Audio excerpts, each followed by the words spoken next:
भगवान और साधु की कहानी। बहुत समय पहले की बात है। एक छोटे से गांव में एक साधु बाबा निवास करते थे। उनका नाम था बाबा रमेश।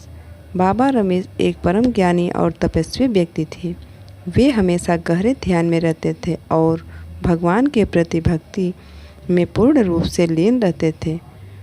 उनके तप और साधना के बारे में पूरे गांव में चर्चा होती थी। लोग उन्हें आशीर्वाद लेने और जीवन में सुख शांति प्राप्त करने के लिए उनके पास आते थे। एक दिन एक व्यक्ति ने, जो अपने रोज़मर्रा की ज़िंदगी में बहुत परेशान था, बाबा के पास आया। वह बड़े दुख और दर्द में था। उसने बाबा से कहा, हे साधु बाबा, मैं अपनी ज़िंदगी में बहुत कष्ट भोग रहा हूँ। मेरे पास कोई सुख शांति नहीं है। हर कदम पर मुझे संघर्ष करना पड़ता है। कृपया मुझे ऐसा कोई उपाय बताइए जिससे मेरी ज़िंदगी में खुशियाँ आ सके। बाबा रमेश ने उस व्यक्ति को शांत करते हुए कहा, तुम्हें सुख और शांति बाहरी दुनिया से नहीं बल्कि भीतर से प्राप्त हो सकती है। तुम जब तक अपने मन की इच्छाओं और दुखों से मुक्ति नहीं पाओगे तब तक तुम्हारी समस्याएं प्राप्त नहीं होगी। व्यक्ति ने बड़े कष्ट से पूछा, परंतु बाबा, कैसे अपनी इच्छाओं और दुखों से मुक्ति पाऊं?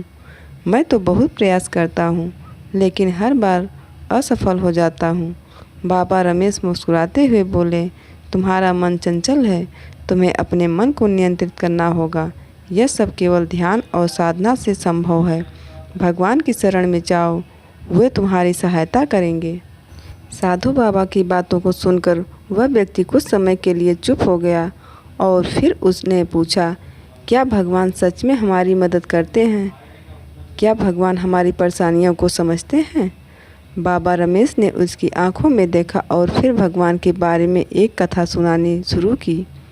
कथा की शुरुआत इस तरह है। बहुत समय पहले एक छोटे से गांव में भगवान श्री राम और उनके अनुयायी साधु महात्मा वन में निवास कर रहे थे। भगवान श्री राम का नाम सुनते ही लोगों के हृदय में श्रद्धा और भक्ति उमड़ पड़ती थी। श्री राम और उनके अनुयायी वन में बहुत कठिनाइयों का सामना कर रहे थे, लेकिन भगवान श्री राम की कृपा से सब कुछ ठीक था। एक दिन एक साधु जो भगवान श्री राम से बहुत प्रभावित था, उसने मिलने के लिए उनके पास गया। उस साधु ने भगवान से पूछा, भगवान, आपने इतनी कठिनाइयों का सामना किया, फिर भी आप हमेशा अपने भक्तों के लिए मुस्कुराते रहते हैं। यह कैसे संभव है? भगवान श्री राम ने मुस्कुराते हुए कहा, साधु, जीवन में कठिनाइयाँ तो आएगी, लेकिन हम उन्हें अपने कर्मों से निवारण कर सकते हैं। जो व्यक्ति अपने कर्तव्यों का पालन ईमानदारी से करता है, वह किसी भी परिस्थिति में खुद को सुरक्षित और शांत महसूस करता है। जीवन में दुखों का आना कोई असामान्य बात नहीं है, परंतु उसे सही दृष्टिकोण से देखना चाहिए। दुख भी एक शिक्षिका की तरह होता है, जो हमें जीवन की महत्वपूर्ण पाठ सिखाती है। साधु ने फिर पूछा, परंतु भगवान, जब कोई व्यक्ति बहुत दुखी होता है तो वह क्या करे? भगवान श्री राम ने उत्तर दिया, उस व्यक्ति को अपने अंदर की शक्ति को पहचानना होगा। दुख कभी बाहर नहीं आता, वह हमारे मन के भीतर होता है। यदि तुम अपने भीतर शांति और संतुलन बना सको तो कोई भी दुख तुम्हें परेशान नहीं कर सकता। बाबा रमेश की सलाह। जब बाबा रमेश यह कथा सुनाई तब उस व्यक्ति के चेहरे पर हल्की सी मुस्कान आई। वह व्यक्ति सोचने लगा कि जीवन में उसकी परेशानियां शायद उसकी अपनी सोच की दृष्टिकोण की है। बाबा रमेश ने आगे कहा, भगवान और साधु दोनों ही हमें यह शिक्षा देते हैं कि जीवन में कोई भी परिस्थितियां स्थायी नहीं होती। अगर हम अपने भीतर के दुख और इच्छाओं को नियंत्रित कर लें तो कोई भी परिस्थितियां हमें विचलित नहीं कर सकती। साधना और ध्यान से हम अपने भीतर की शक्ति को पहचान सकते हैं और जीवन की शक्ति को संतुलन ला सकते हैं।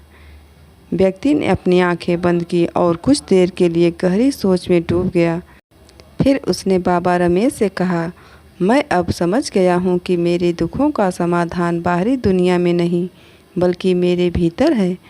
मैं भगवान की शरण में जाऊँगा और अपनी इच्छाओं और दुखों से मुक्ति प्राप्त करूँगा। बाबा रमेश ने संतुष्टि की भावना के साथ कहा, यही ही सही रास्ता है। याद रखो, भगवान हमेशा हमारे साथ होते हैं, बस हमें उन्हें महसूस करने की आवश्यकता होती है। जब तुम अपनी आत्मा की गहराई में उतरोगे तब तुम देखोगे कि भगवान हमेशा तुम्हारे पास हैं, तुम्हारे विचारों और हर एक कदम के साथ हैं। उस व्यक्ति ने साधु बाबा का आशीर्वाद लिया और भगवान की शरण में जाने का संकल्प लिया। कुछ महीने बाद वह व्यक्ति वापस आया और बाबा से मिलकर कहा, बाबा, मैंने ध्यान और साधना शुरू कर दी है और अब मुझे लगता है कि मेरे जीवन में शांति और संतुलन है। बाबा रमेश ने उसे आशीर्वाद देते हुए कहा, तुमने सही रास्ता अपनाया है।